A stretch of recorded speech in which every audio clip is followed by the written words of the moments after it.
inaad East Africa caawata marreexaan ay ka tamar yari ma taalo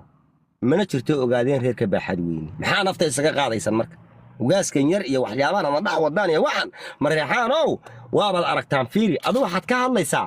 qabaa'il Soomaali ah oo iska caadi ah oo halkan degan warshan iyo 40 milyan ee maanta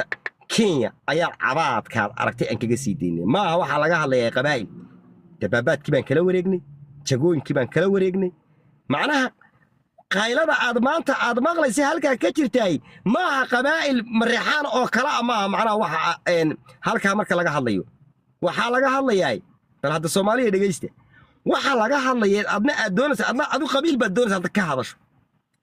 dad marka ay East Africa ba ka dhawaaqayso shooladooda bal hadda dhageyso kuuyo waxa ka yeedhay xildhibaanadoodii waa yesterday biggest problem we have in Kenya dhageyso he is not the one running the country Somalis control Kenya and there is no doubt about it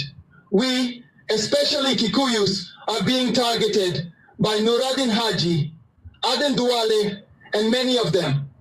Kenyans should finally wake up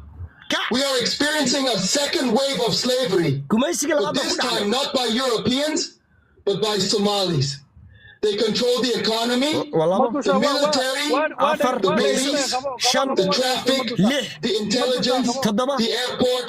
the port in Mombasa, the border, and Ruto is the biggest problem.